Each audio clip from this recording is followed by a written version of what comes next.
Hi, good afternoon, everyone. This is Julianne Grant from Razorleaf. Welcome today to our fourth and final webinar in our Manufacturing Suite series. Today, we're going to be presenting the track and manage the employee training process. Both have Rodney Coffey and Derek Needing on board today to take us through a little introduction of what the training module is in the Manufacturing Suite, and Derek Needing is going to take us through a demo. A couple housekeeping notes before I hand it over. We are going to be recording this webinar, and we have all the previous webinars also recorded. We'll be sharing out those links upon the completion of today for everyone who's registered. And if anyone has any questions, we'll have a question and answer session after the demo, and just please enter them in the questions panel. Okay, with that, I'm going to hand it over to Rodney. Very good, thanks, Julianne. So as Julianne mentioned, today is the last of our 4 sessions that we did here with the demo series around the manufacturing suite. So we're excited to talk today about our training management module as part of the suite. And I also have some other interesting things to talk about later today. So if we can go to the next slide. And one more. Very good. So just as a quick reminder, wanted to we'll summarize a little bit about what we talked about later, but just to remind everyone, the Razorleaf Manufacturing Suite is a collection of modules that we have built on top of the 𝙈𝙊𝙍𝙍 platform. We have discussed the change management module as well as the supplier management module. We kind of did an overview session at the beginning about the approach to the suites, and today we are going to focus on the training management module. There are a few things listed here: new product development, issue tracking, and project management, which are in our roadmap, all of which are being actively worked on by our product development group. I will say that, the approach to the manufacturing suite where we are extending out of the box capabilities or adding new business applications, today what we're going to see with the training management module is a completely scratch built module on top of the 𝙈𝙊𝙍𝙍 platform. So we are solving a different business challenge than any of the out-of-the-box solutions provide today. Next slide. Very good. So what is the training management module? So this is an application that we built based on a lot of requests we've had over the years for an application that automates not just the collection of training materials or the certification of users, but sort of managing that overall workflow in the process. Next slide. So if we think about what this is really doing for us, a couple of the common use cases we have here. Our customers typically have best practices in how they manage a training course, a training session, and then all the content that comes along for that. And if we think about, well, why do that in PLM? This really helps us. PLM is where a lot of the documentation, the procedures, the technical specs, all that type of stuff is captured around that bill of material or part. So again, in the PLM world, the part or the BOM is at the center of the universe for us.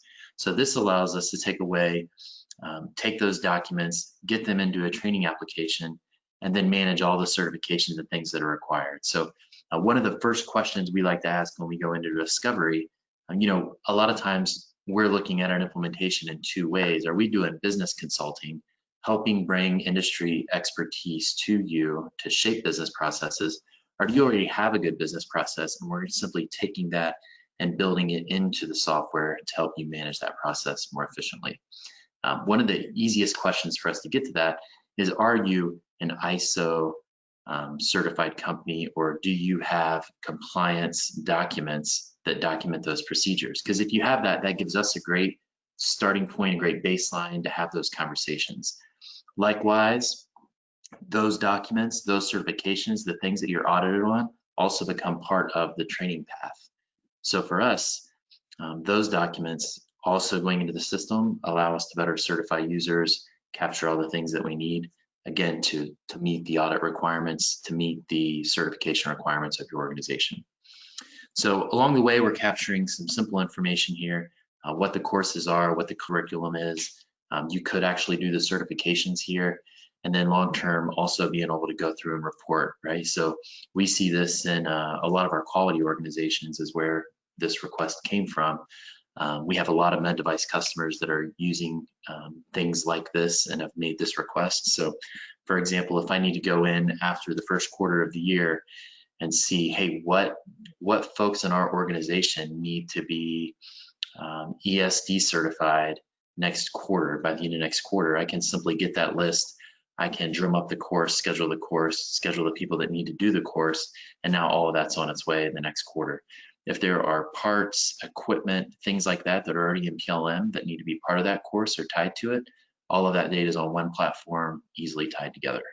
So that is the key, one-stop shop, getting all the information together on the same platform, tightly tied together, without some of the integrations that you'll have if you're using other learning management software. Next slide. So to take kind of a look inside the training management module. So for those of you that are on the line that are of our technical folks, you know the ARIS platform already. How are we doing this, right? So what we've done is we have a number of item types that are all playing together and then related to other areas of ARIS in order to do this. So you'll see we have items to manage the curriculum, meaning the class or the class type and the data that needs to be there, right? So the training manual, the certifications, any examples or other things that need to be there, as well as an item to actually schedule the session. So I've got a class, now I need to schedule it once a quarter, and these are the people, employee registration, that then need to be part of that class, right? And then lastly, I should be able to look at any client record. Let's say that I look at Derek's record in the system and I can see, hey, these are the certifications that Derek now has on this part or on this ISO certification, right? A couple other fringe things that you'll be able to see is, someone is typically responsible for one of those certifications, one of those documents, so track that in the curriculum. And then, like I said, I can't remember what we're going to see today, but I know in demonstrations we've had here internally recently, the reporting aspect to this. So there's a lot of custom reports we generate out of ARIS for all our customers. We're trying to standardize on those. So long-term, the vision is that we will have reports here to help see, like I said, what things are required in which quarter of the year, who needs certified, what certifications are past due, those types of things. Next slide. So just kind of a recap, curriculum management, that's going to be the training courses, training accreditation, where the curriculum's at, session planning. We're going to manage each training session, location, schedule specific information, and the materials tied to that certain session or event. Employee registration tracks the employees that are registered for a course so that we can go back, take a look at when they were certified and what they've been certified in, the verification and certification aspect, and then reporting aspect. So you can go to the next slide. So some of the benefits here, we'll talk about this a little bit after too, but we're ensuring regulatory and corporate compliance. We're going to have a good audit trail of who did what, when they did it, right, as well as the certification. Obviously, adoption is a huge hurdle. I would think, I've been saying this within our organization and to our customers here a lot for the last 3 years in particular. I feel like as we all get a better understanding of the world of PLM and how to do agile projects, which are required for PLM, adoption is really where customers are struggling today. So we see this as a great way to help enforce adoption and give customers a better framework for planning and initiating the adoption cycle. So that is key here. We're also reducing administrative costs by replacing, this is get rid of the paper. A lot of these companies, a lot of our customers out there today are still managing a lot of this through papers and file cabinets, believe it or not. This allows us to get rid of that, get everything into one system. And then we're obviously increasing efficiency and reducing errors by keeping everything in one place. So one shop, one stop to shop. Next slide. All right. So with that, I've talked a little bit about what we're going to see, some of the reasons that we do it. We're going to tee Derek up here, and Derek is going to give us a look at what this looks like inside of Innovator. All right, thank you, Rodney. You hear me fine? See Yep, my sounds screen? All good? All right, perfect. Awesome. Well, thank you very much, Rodney. And so we'll go through, as Rodney mentioned, I'm going to give you a demo of the training management module inside of the Razorleaf manufacturing suite. We'll also, since this is the last in our series for now, I'll spend just a few minutes at the end wrapping up and just kind of talking a little bit about what we saw with the supplier module as well as change management. And then we'll turn it back over to Rodney for some closing words and any questions. Again, as was mentioned, if you have any questions, feel free to just put them in the chat window as we're going, and we'll queue those up and get those to those at the end. So as Rodney mentioned, the training management is really about tracking the training that we offer, as well as who's been to those trainings, the actual classes that are going to be performed, the students that are in those classes, their certifications, all of those sort of things are wrapped up in training management. If you look over at training management over here on the left-hand side of my screen in my table of contents, you'll notice there's a number of different things. We're going to go through each one of these in a little different way, but everything really starts with curriculums. So curriculum is a collection of classes. It's the sort of stuff that we have to train on. And we're going to look at training management kind of from two different angles.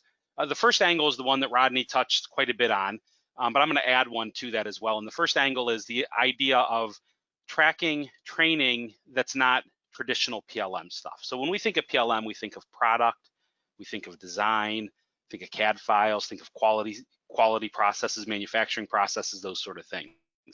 And we're talking about training here, though, that kind of is outside of that. It's about tracking training that may or may not have to do with our design. How do you use different systems? Notice the examples that I have here. We've got some training about using the PLM system itself, hazmat training, OSHA training. Maybe you have some HR training that's required, that everybody has to take once a year. So where and how can we manage that? As Rodney mentioned, we find that a lot of people in this space, a lot of companies in kind of that small to medium-sized business, they don't have e-learning solutions. And so they need a place to track it, and we've seen them tracking it on Excel spreadsheets. Those seem to be the advanced ones that are tracking on Excel spreadsheets. And then we also see people that are tracking on clipboards and paper. And so if you think about it, if an audit were to come up, if you had to prove that a particular person had been through a training, that could get cumbersome, difficult, maybe even impossible to prove. So that's really what the training management is about. And so we start with curriculums. We've got these curriculums that are about what we're going to train on. And then from there, we can drill down from that point. So for example, if we go into this user training, the PLM user training curriculum. So if I go in there, you'll notice down at the bottom that I can specify the different training courses that are part of that curriculum. So if someone was going to go through the 𝑖ris Innovator user training, these are all of the courses that they may need to take. And if we look at a given course, for example, this using the Office connector, the Office integration, we can see some things about that course. So things like what prerequisites does it have? So in order to take the Office training class, you need to make sure that you take the introduction to PLM. You have to make sure that you take that class. I could go in and look further about that class. In fact, let's go take a look at that class for a second and see some information that we have about that. Of course, this class has no prerequisites. This is kind of the basic class, the starter class, so there's no prerequisites. But then we get down a level deeper, which is where we start to get into sessions. So now we're tracking the class itself and then the actual individual delivery of the class. So in this case, in May of 2020, we delivered this class, and we had different students in that class. So if I take a look at that class, I can go through and see what happened in that class. For example, who was registered for that class? Different users are registered. Rodney mentioned earlier that we might want to look at a user and see what classes he has successfully went through. And so we have the ability to do that because we have all that information in there. If there were exams in that class that were taken and recorded, those are documents, and documents are stored easily inside the PLM system. So we store those documents in here as well. You may have some links for the course. So some courses could be online or have an online component. And so you might have some links for that particular training class. And so we have the ability to track that. So we go from the curriculum down to the individual class, and then from there we have the individual sessions. Of course, we have the ability to track the documents that are related to this training class. So if I want to go in and take a look at the actual training manual, the guide that I'm going to be looking at as I go through that class, I can pull that up and take a look at that training manual. Again, being a PLM system, I have the ability to go in and store documents. I can store different revisions of documents.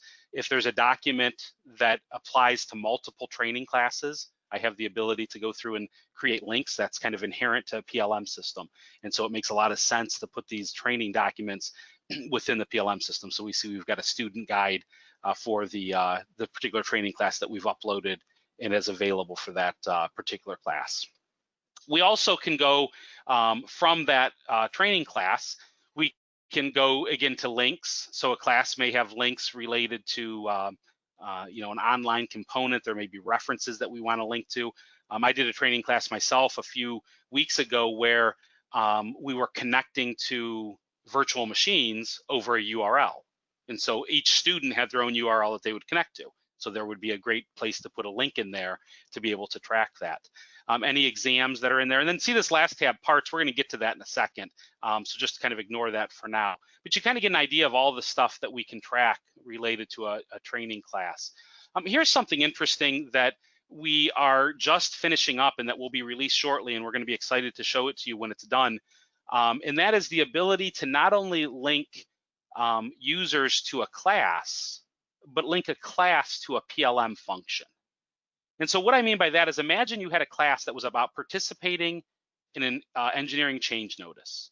So how do you use the PLM system to review and approve or reject an engineering change notice? And you had a class that talked about how to do that. What we've done is that within our training management module, we've linked that class to that function, the function of approving or rejecting a workflow task within PLM. But when a user goes to approve or reject a workflow task, we check to see if there's a class about that. And if there is, has that user successfully completed that class? If he's not, we don't let him do that operation. So we prevent people from doing operations in the system that they have not been certified or trained on doing. Now, that's not to say you have to create a class for every single click within the PLM system. That's up to you.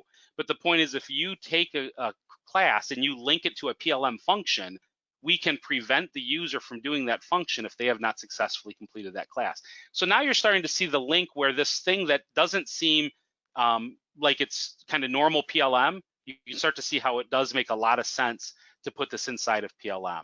Let's go back and look at just some of those other curriculums that we had out there. We had a hazmat training, for example. So now this is a training that would be potentially something related to an audit or regulations, hazmat, ODOT. We mentioned, maybe, or not ODOT, OSHA. We mentioned possibly some HR sort of classes. So in here you can see that I've got a couple different hazmat trainings that are out there. We can look at the enrolled registrants in a class. We use the built-in PLM workflow engine when a user goes to enroll in a class, so you can have a class set up for self-enroll.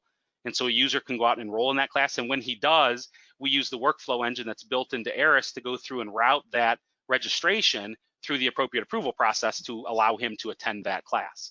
And so we're using, and of course, we've tracked the fact that he asked to be registered.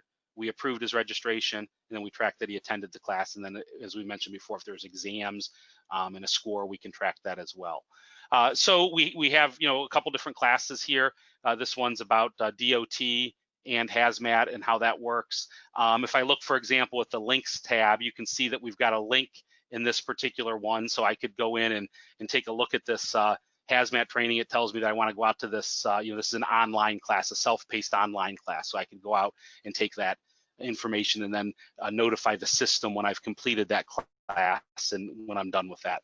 So we've got the ability to track those kind of training. So we've got some PLM training, and we've got some training related to maybe compliance.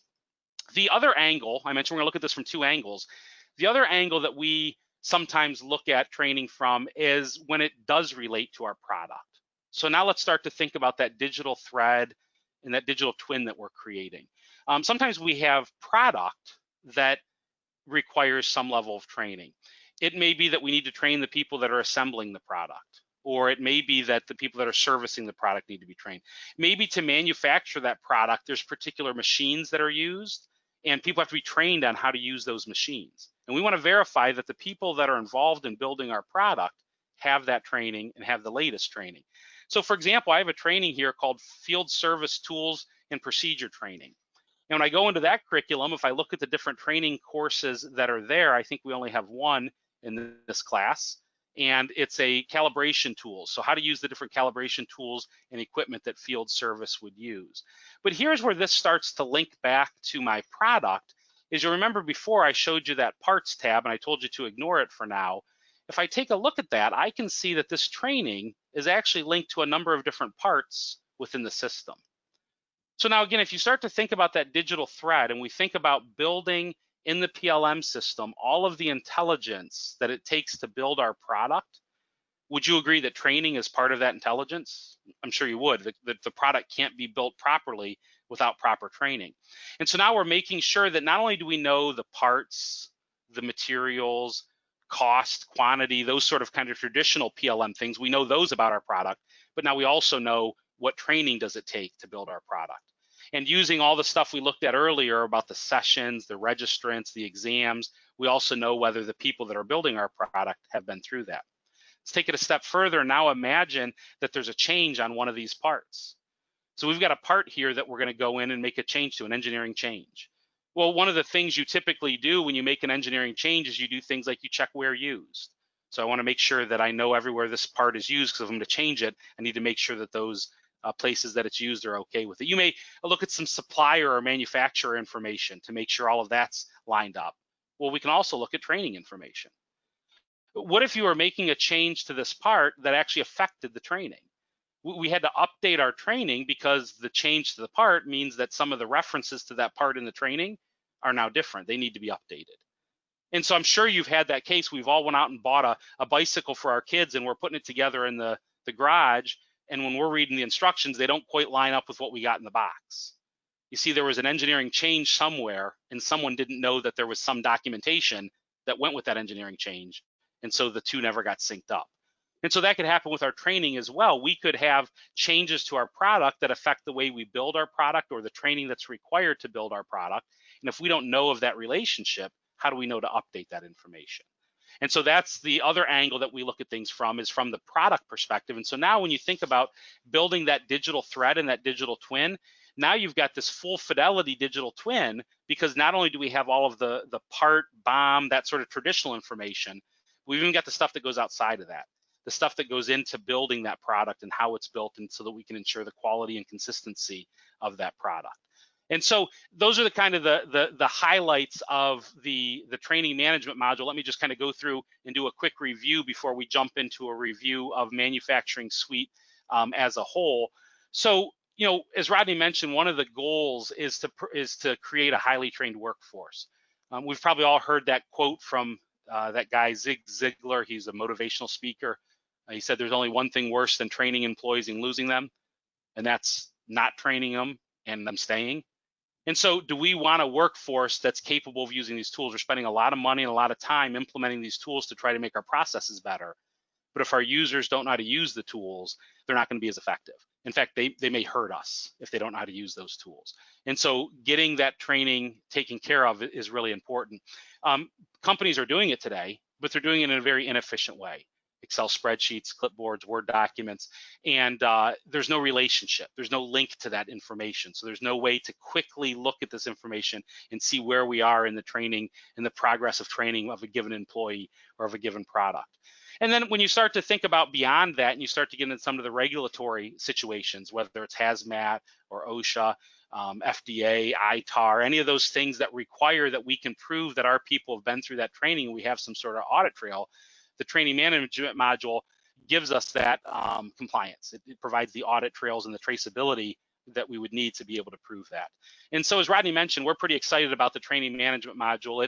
It really extends PLM to a place that it's not been, but it's something that we've seen our customers struggle with. And as is the case with everything else in the manufacturing suite, the point of the module is we've seen people have problems. And so we're trying to proactively put something out there to help solve those problems.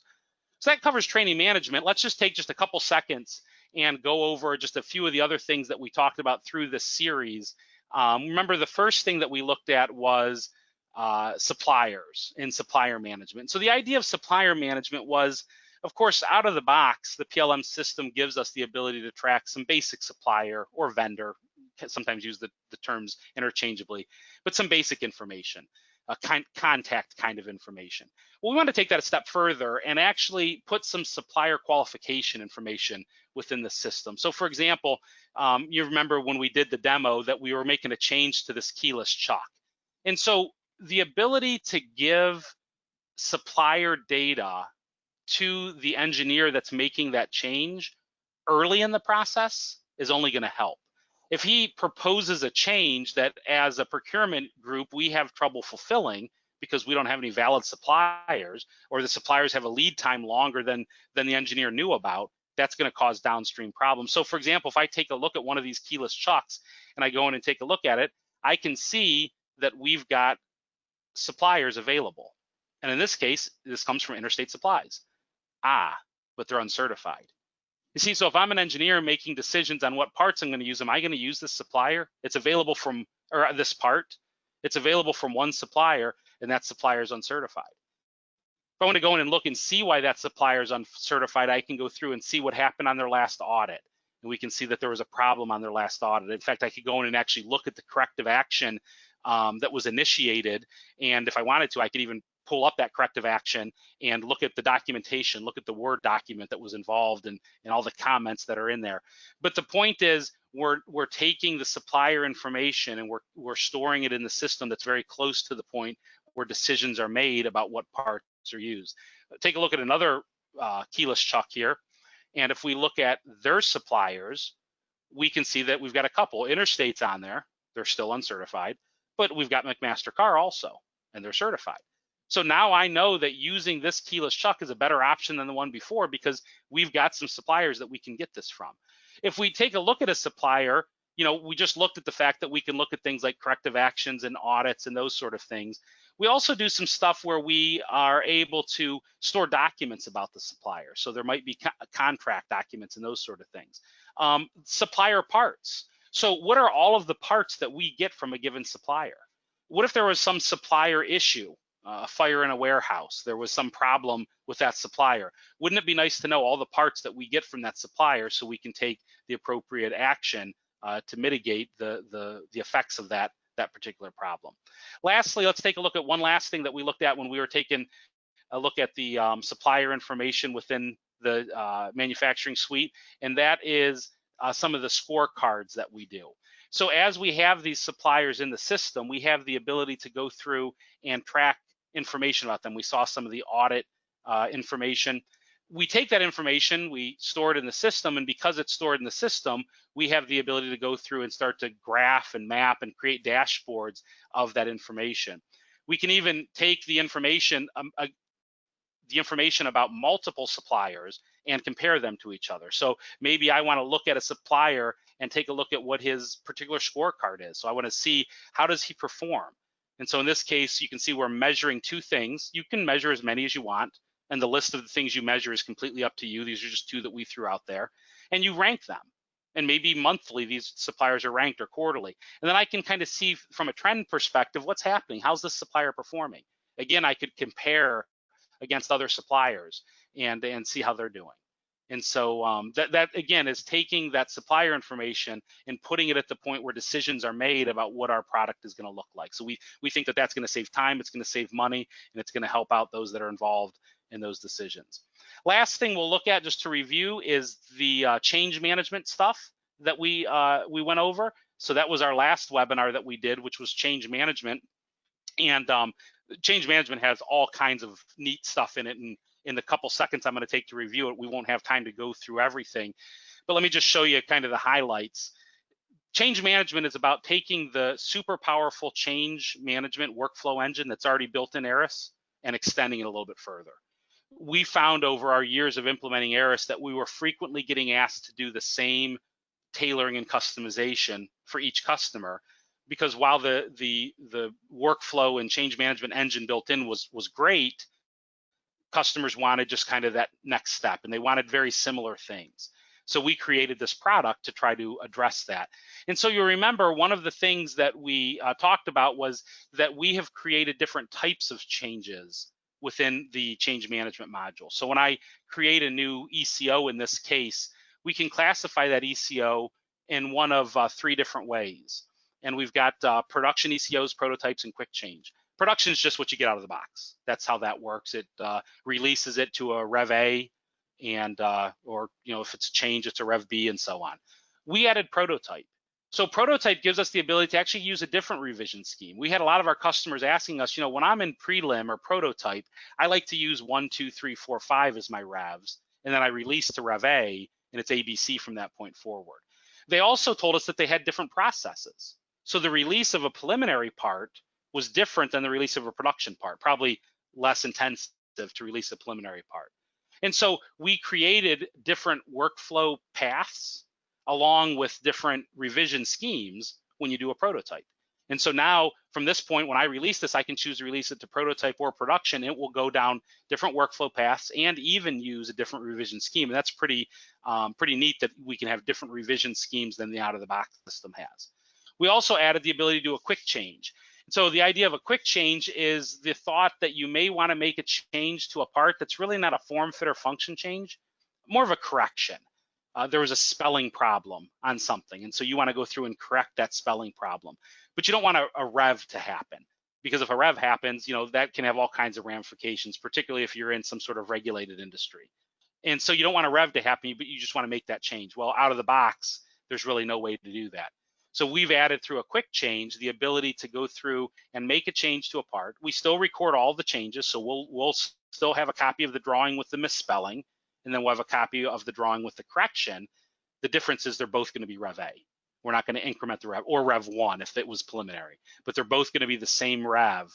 We're not going to increment the Rev for this quick change.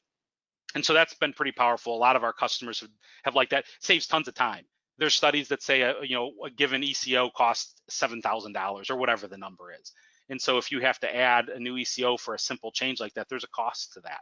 And so this actually saves you some money.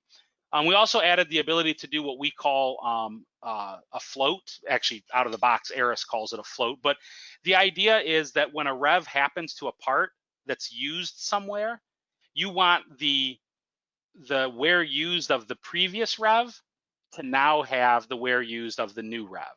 So if I take Rev A part and it's used in 10 assemblies and I rev it to Rev B, I want those 10 assemblies to use Rev B. Out of the box, Eris would show you Rev A and say that Rev A has been superseded. Now, of course, the next time you go to make a change to the parent, it will suck in that Rev B and it will correct itself. We had a lot of customers that said they wanted that correction to take place before you made a change to the parent, because a change to the parent may be long down the road, and then this whole time they're looking at the BOM, it looks like it's got out-of-date components in it. So we added the ability to, when you make that change from Rev A to Rev B, everywhere that Rev A was used, we swap it out and put Rev B in its place. And so now when you look at your bills of material, they show the latest version of the components. And then the last thing that we showed when we were together last was the ability to add or remove affected items from a change. So as you know, in Eris, once a change gets to a certain point, you can't make a change to the affected items. You can't say, oh, that's right, there was another part that needed changed, let me throw it in there too. Or, oh, I guess we don't need to change this part, let me take it out of the change. You can't do that.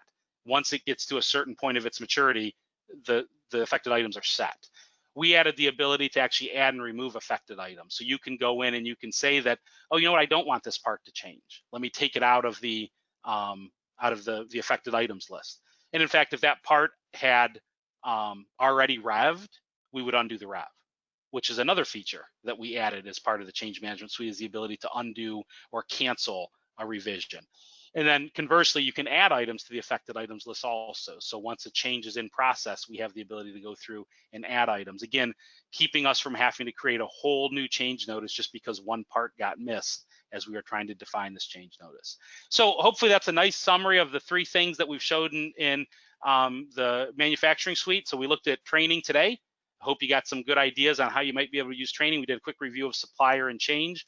As Julianne mentioned, those webinars were recorded. If you have not seen them, we'll send out the links and you'll get to see those. And if you have a specific need, you want to talk in detail about how one of these things might work at your company, please let us know, and we'd love to give you a demo and show you how we think it could work for you guys. So with that, back to you, Rodney.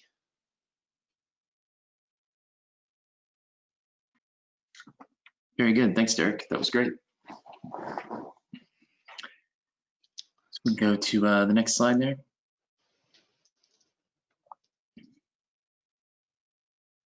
One more. Perfect. So Derek did a great job there at the end, kind of tying the whole story together. And I think that is the important, one important thing to take away from the manufacturing suite is while we're creating new business applications like training management or expanding in other areas with change management and supplier management, the goal is to still keep everything on the platform tied together, single source of truth.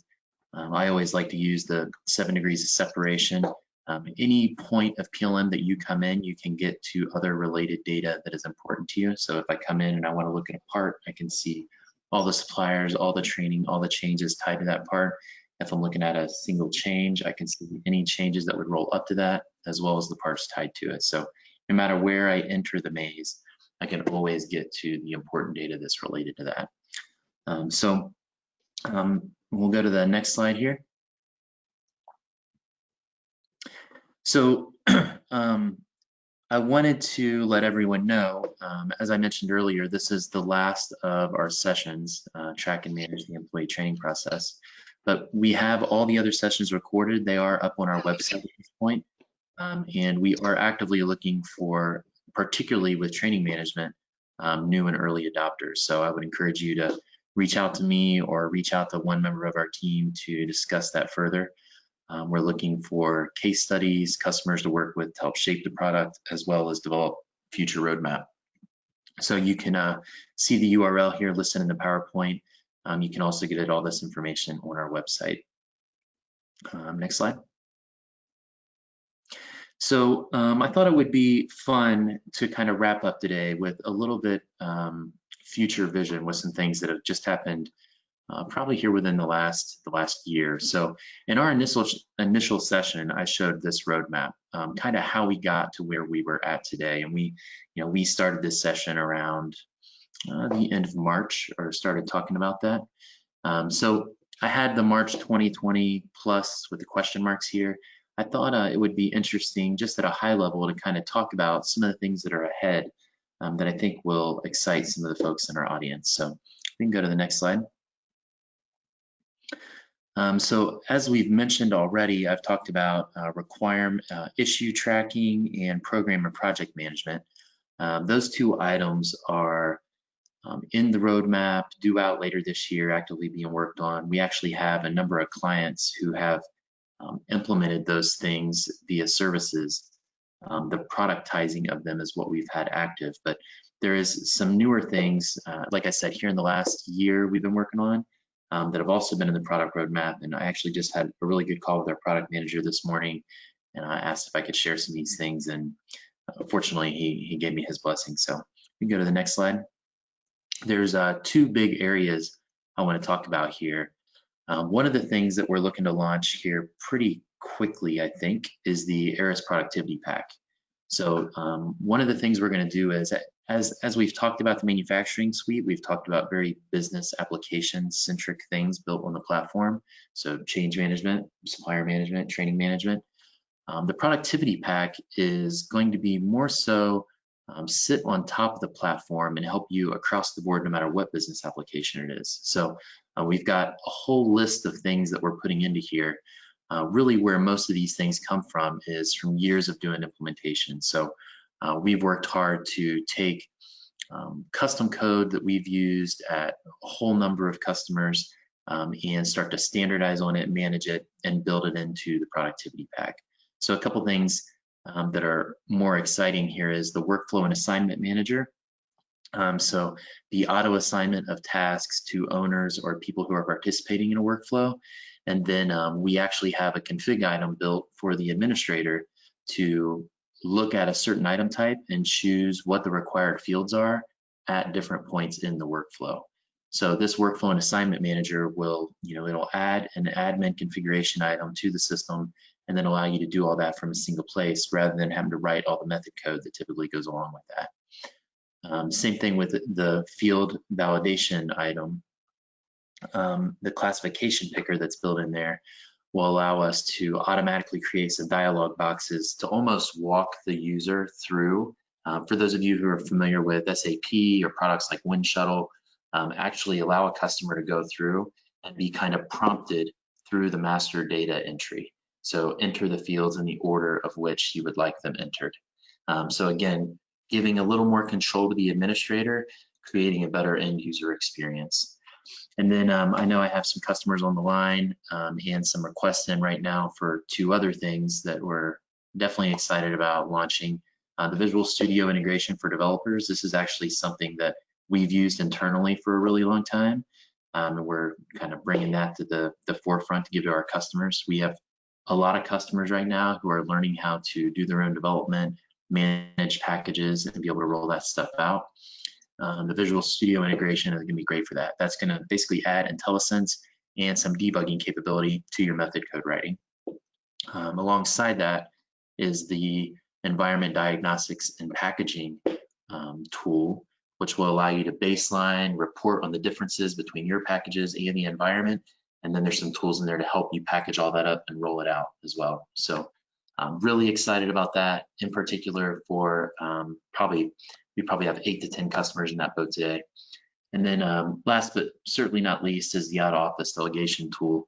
We've had a particular customer who has been wanting that pretty badly, and we've pulled that up in the roadmap, and we're going to be working on that and have that released probably early this next quarter. So that is basically the assignment of users to all activities or tasks while the user is out of the office. We have done this a number of times for customers over the years as custom code, but we've decided to reel it into the ARIS productivity pack and bundle that up. So as you all know, writing a couple lines of custom code is much different than productizing it and putting it into a place that is good for everyone. And that's what we've been spending time on here. So that's one thing. Let's go to the next slide. And then in our next slide, this is something we've been on for a long time as well.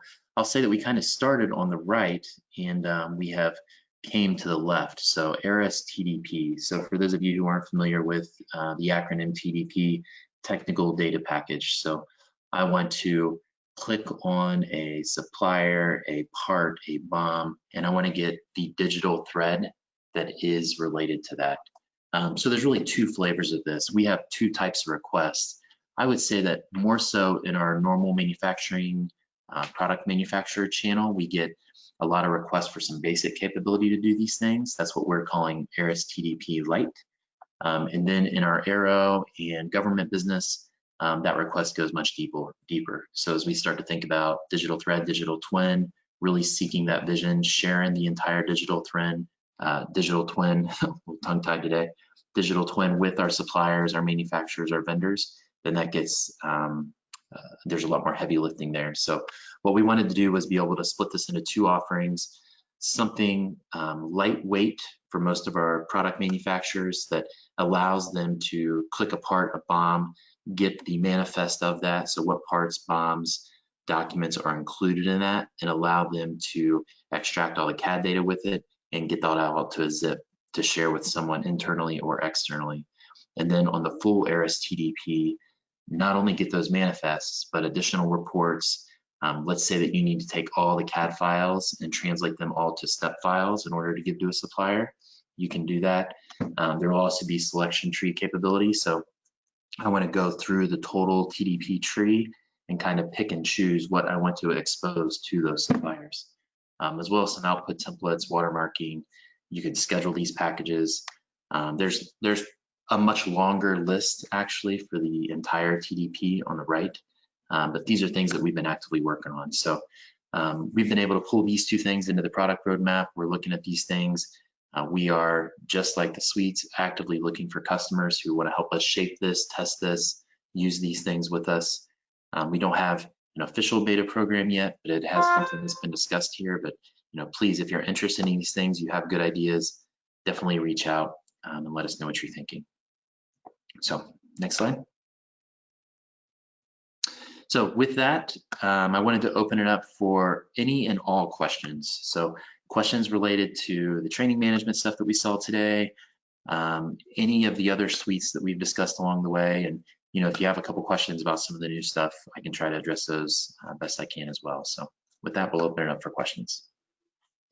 Okay, thanks, Rodney. We do have a few questions, some on the training management module. We're going to start with the first one here. It says, are the employees you track trained tied to the user item, or do you use an individual item type? And the comment is, I wouldn't want to spend a lot of licenses just to track user training. So are the employees you track tied to track training tied to the user item type? So essentially, do they require a license? We could do that two ways. We've had that.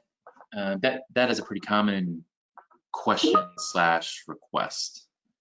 So you could do this both ways. You could tie it to the user identity record, but I believe what we have discussed, because licensing is a concern, it always is when it comes to this, right? Because the training management module is going to touch everyone in your organization.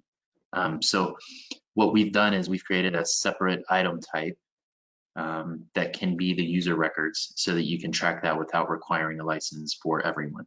So what you Rodney, that's 100% correct. In the demo that I did, you notice my user was 𝙤𝙀𝙍𝙍𝙀. There's no 𝙤𝙀𝙍 user in our system named 𝙤𝙀𝙍𝙍𝙍. But when we added a user to the training class, we were able to type his name in there. And now we had a user training record that we could link to a user record if we wanted to.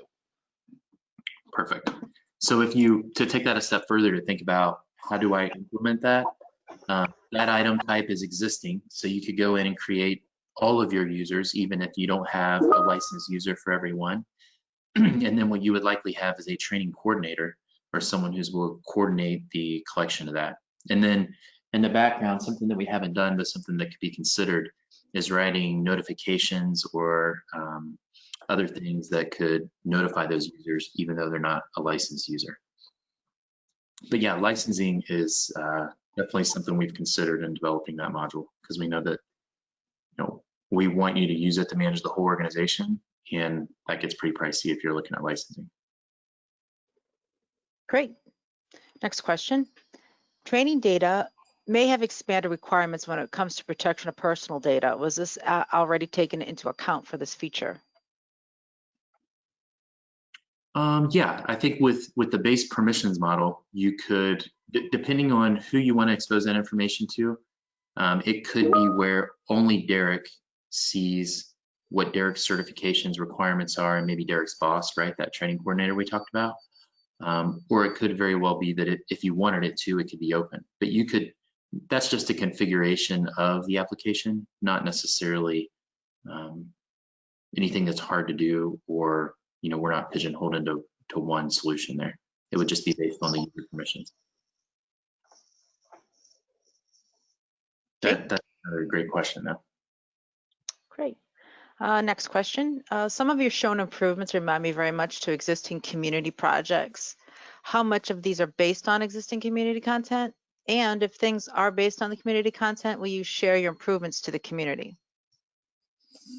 That's a great question. So I've got to be honest. I have, in doing these products, it is just about 100% based on direct customer feedback and not on community.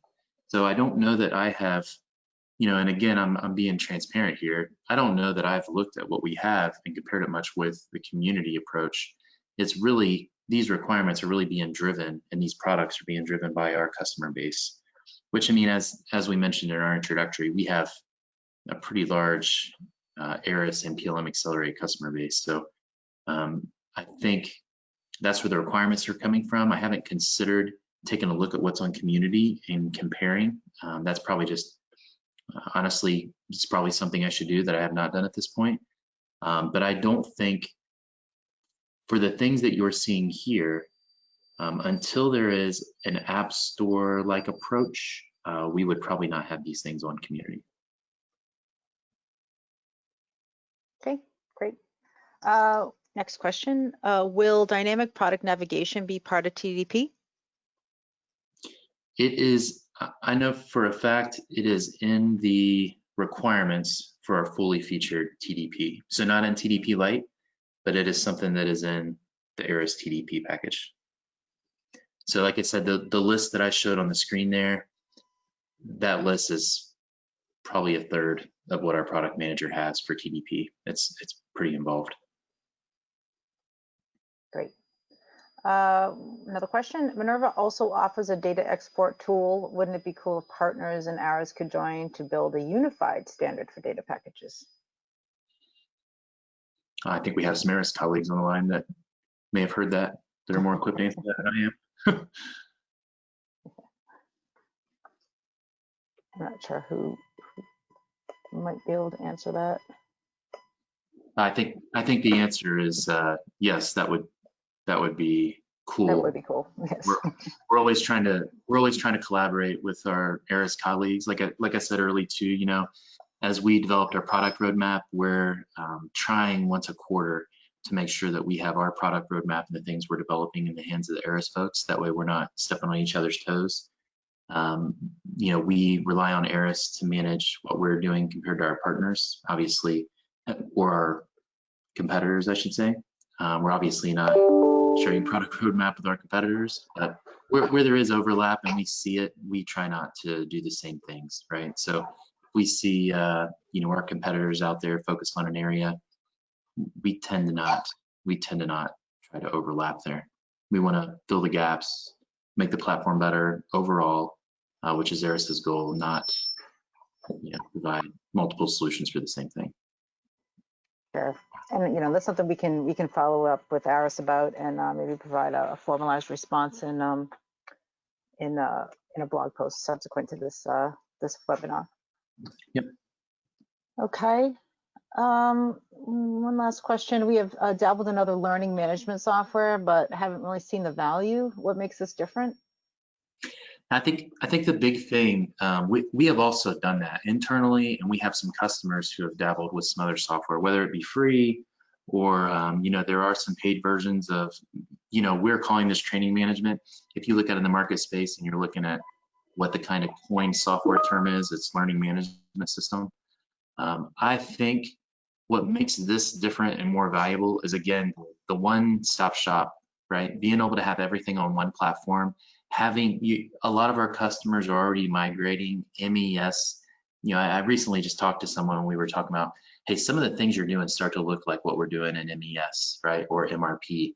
That's absolutely true. I mean, the platform is becoming more and more every day, closer and closer to the fringe of what has traditionally been other systems. So I think that is the value of having training management here is more and more customers are keeping all their documents, technical specs, work instructions, even routings with the implementation of MPP, all inside of ARIS, all inside of Innovator.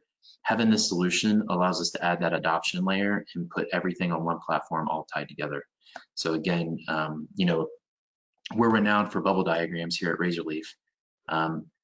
It feels right that the bubble diagram continues to get better with straight lines and not dotted lines, right? And what I mean by that is direct ties, relationships to everything, not having to integrate into other business systems, which is necessary and a key part of our business, but is also costly to our end customers. Great. Anyone else have any other questions? Please put them in the questions box. We are getting close to the top of the hour. So Rodney, why don't we just remind folks how this is purchased and what is included for the manufacturing suite? Yep, absolutely. So quick reminder, you know, we had the bubble diagram up there of the entire suite and the things that come along with it. Each individual module of the suite can be purchased independently. There is group pricing if you purchase the entire suite. Included in your purchase, we price this the same way that ARIS prices ARIS software. It is tiered and subscription. And as part of your subscription, you are getting support included in that. So, you know, I'll just give you a perfect example. We just had a new customer buy the change management module. They've bought that and all of its features off the shelf from us, so to speak. We will be lining up an implementation with them over the next couple of weeks. What will happen is we will put the change management module inside of their environment. they will have an out-of-the-box version to keep, tuck away, and then they'll have one that they can go in and customize and transform if they like. That is the end of the implementation. We kind of stand it up and get it in your environment post that. And then the subscription support, anything break, fix, new feature ideas, things like that are all rolling through subscription.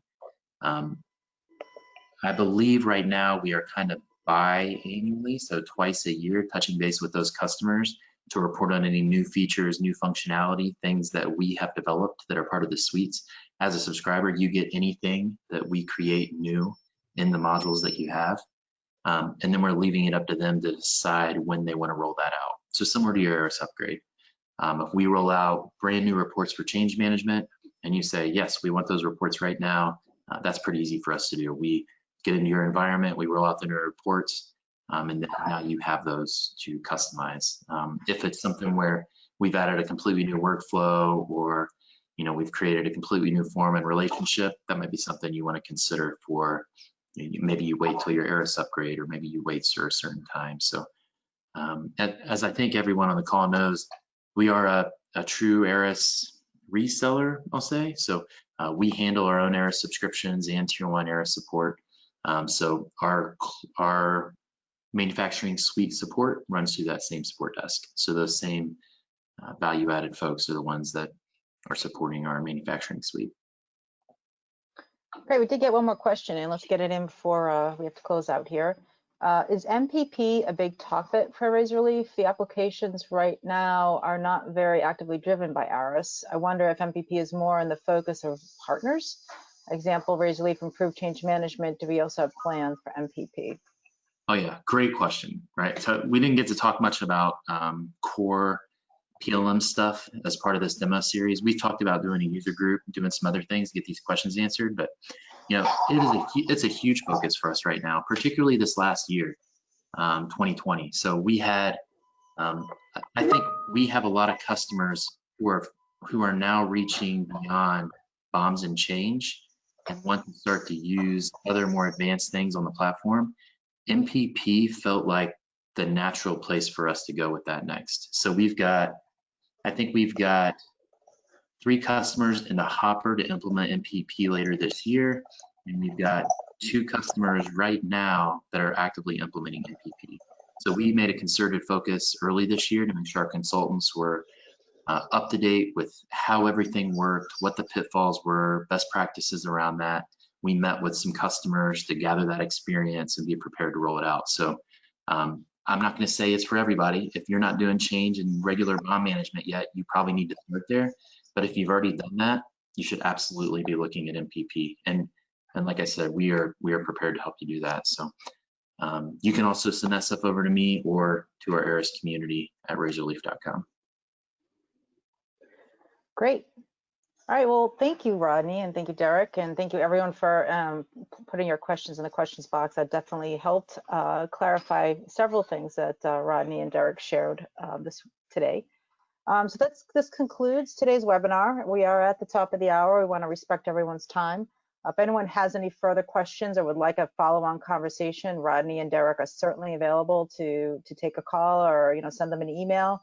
I'd be more than happy to have a follow-on conversation about your questions on the manufacturing suite. In the meantime, we'll wrap this up. We'll get this recording sent out to you, and we thank you again for your time, and have a great afternoon. Thanks, everyone. Thanks.